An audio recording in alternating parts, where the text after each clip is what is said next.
Welcome back to my channel life of Susmita. আমার নতুন একটি ব্লগে আপনাদের সবাইকে অনেক অনেক স্বাগত। প্রত্যেকদিন সকালে নিয়মিত রুটিন আমার হাঁটতে যাওয়া, তো তার জন্য আজকেও যথারীতি একই টাইমে বেরিয়ে পড়েছি।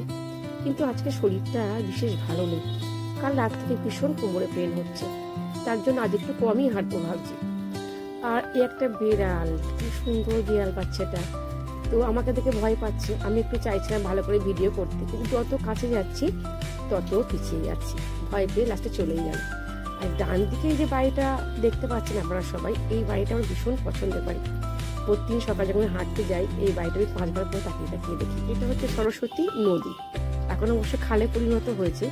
একটা সময় যে গঙ্গা যমুনা সরস্বতী নদী ছিল না, তারই একটা শাখা হচ্ছে সরস্বতী নদী, কিন্তু কালের স্রোতে নদী এখন খালে পরিণত হয়েছে। বাঁদিকে বিশাল বড় মাঠ, যত সব বাচ্চারা খেলাধুলো করে, অনেক স্পোর্টস হয়, প্লাস সকালে সবাই মর্নিং ওয়াক করে। আর আজকে সকালের পরিবেশটা ভীষণ সুন্দর, চারিদিকে একটু মেঘ মেঘ ওয়েদার করেছে, সত্যি বলছি মনটা যেন ছুঁয়ে যাচ্ছে। তো মেন রাস্তায় উঠে গেছি, একটু দেখে শুনেই ভালো করে রাস্তা পার হতে হবে।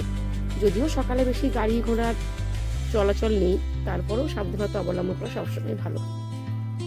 আর একটু হাঁটলে স্টেশনটা পৌঁছে যাব, মোটামুটি স্টেশনের কাছেই চলে এসেছি। তো মাছের বাজার বসে গেছে, এটা এখন মডেল স্টেশন তৈরি হবে, তার জন্য এই যে মাছরা সব বসে আছে, এখানে আগে পাকা দোকান ছিল, এখন সব এগুলো ভেঙে দিয়েছে, ভেঙে দিয়ে দূরে করেছে।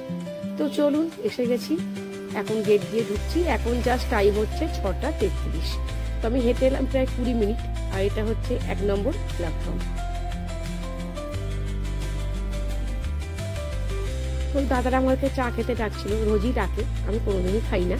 তো এখন আমি 1 নম্বর প্ল্যাটফর্মে উঠছি, এখান দিয়ে আমি চলে যাব 2 নম্বর প্ল্যাটফর্মে। 2 নম্বর প্ল্যাটফর্মে হাঁটবো। আর সত্যি আন্দু স্টেশন মানে কিন্তু মালগাড়ি বিখ্যাত।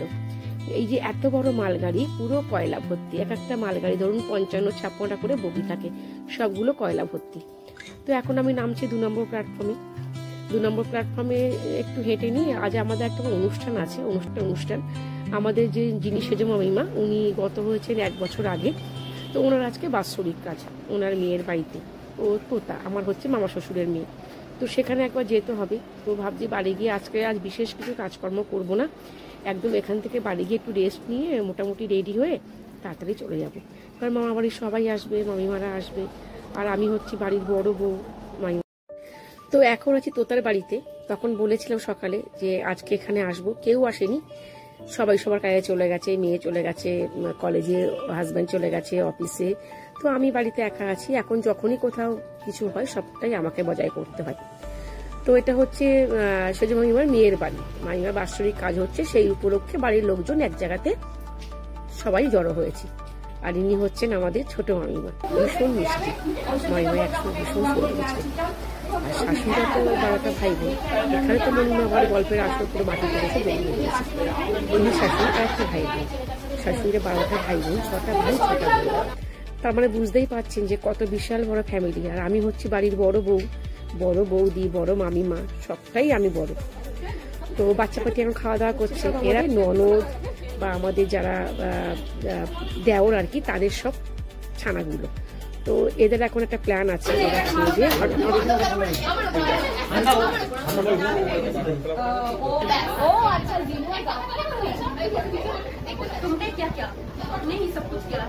हमने बादशाह शाहनवाज की विश्वास जीता है, हमने शहजादी को फंसाया है, और हमने ही उस अलादीन को दीवार में चुनवाया है।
আমি কি বলি শোনো, আজকালকার জেনারেশনে এটা খুব চলছে।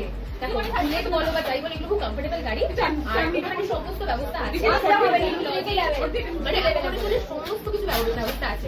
তুমি আমাকে ছেড়ে দাও, আর বেশি দিনের তো ব্যাপার নয়, 2 দিনের ব্যাপার, অ্যাফোর্ডেবল। আমার কিছু খরচাও হচ্ছে না, প্লিজ তুমি একটু বোঝো। আর আগেকার দিনের মতো হয়ে যাবো না, আজকালকার জেনারেশনে একটা ট্রেন্ড উঠেছে, আমাকে একটু সোলো ট্রিপে যেতে দাও, আমাকে এক্সপ্লোর করতে দাও, সেই জায়গাগুলো একটা এক্সপ্লোর না করলে ভালো লাগে না, সেটা আমার খেতে ভালো লাগে, আমি এক্সপ্লোরেশন করতে পছন্দ করি। অফারটা প্লিজ তুমি রাজি হয়ে যাও মা।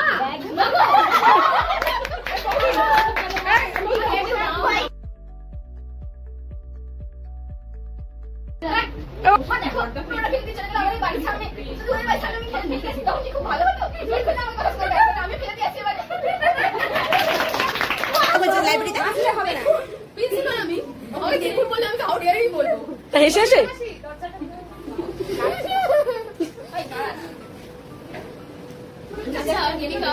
তুমি এই যে জিনিসটা বললে, সেটা কি এক্সপ্লেনেশন আছে তোমার কাছে? তোমার কোনো রেসপন্সিবিলিটি আছে তোমার নিজের ক্যারিয়ারে?